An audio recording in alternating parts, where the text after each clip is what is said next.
300 গ্রাম ময়দা নিয়েছি, ময়দাটা এবার মেখে নেব। 1 কাপ পরিমাণ জল লাগবে ময়দাটা মাখতে। আর অল্প জল দিয়ে দিচ্ছি, শুকনো হয়ে গেছে তার জন্য। মাখানো কমপ্লিট। হালকা তেল উপরে মাখিয়ে আমি সাইডে রেখে দেবো ডোটা ঢেকে। তারপরে পুর বানানোর জন্য আমি আলুগুলোকে এক এক করে ছিলে নেব।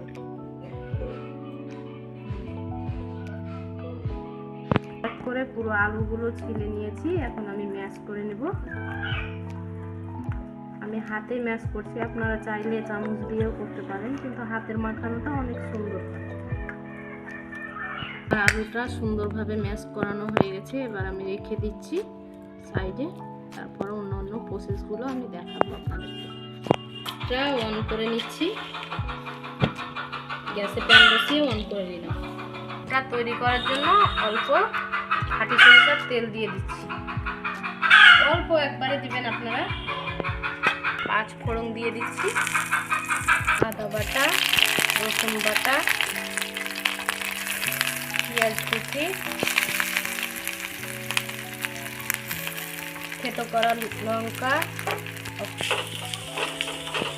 মিডিয়াম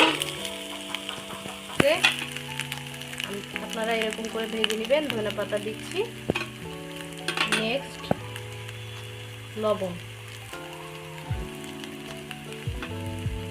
খুব সুন্দর গন্ধ বেরিয়েছে। আর আমি আলুর পুরটা দিয়ে দিচ্ছি।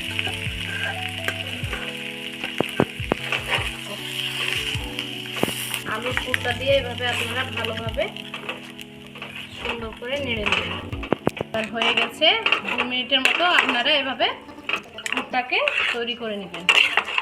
আমি এবার উঠিয়ে নেব।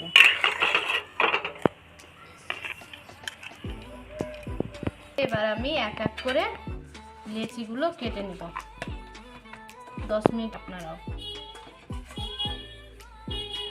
লেচিগুলো বড় বড় করে আপনারা কেটে নেবেন, কারণ কি হবে, পুরটা দিতে হবে তো, তার জন্য। আমার হালকা একটু করে বড় হয়ে গেছে, আমি ছোট করে নিচ্ছি। তাই এভাবে করে নিচ্ছি। একটা ডো আপনাদেরকে আমি বানিয়ে দেখাচ্ছি। দেখুন পুরটা কিভাবে দিবেন, আপনারা করে নেবেন। আপনারাও এভাবে পুরটাকে আপনারা হাত দিয়ে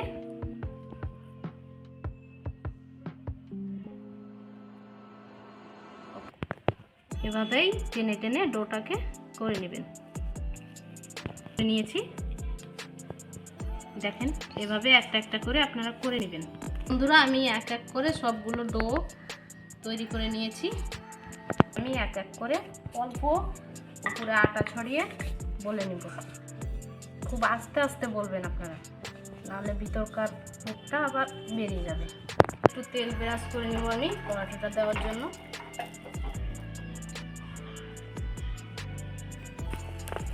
এবার দেখুন আমি একটু উল্টে নিচ্ছি, থেকে একটু তেল ব্রাশ করে নেব আমি। আবার উল্টে দেব, আবার একটু তেল ব্রাশ করে নেব। এভাবে আপনারা করে নেবেন। সুন্দরভাবে ফুলে যাচ্ছে, কিন্তু আপনারা বুঝতে পারবেন না কিভাবে করে করে নেবেন। আমি আরো দেখুন ফুলেছে কি সুন্দরভাবে, একটা একটা করে গরম হয়ে আছে আপনাদেরকে দেখানোর জন্য। কি সুন্দর হয়ে এভাবে জিনিসটা এভাবে ফুলে গেছে। ভিতরে পুরটা একবারে সকালের নাস্তায় অথবা বিকেলের নাস্তায় বানাতে পারেন, খুবই সুন্দর লাগবে। খাবেন বানিয়ে আপনারা। আর আমার চ্যানেলটাকে সাবস্ক্রাইব করবেন, লাইক শেয়ার কমেন্ট করবেন।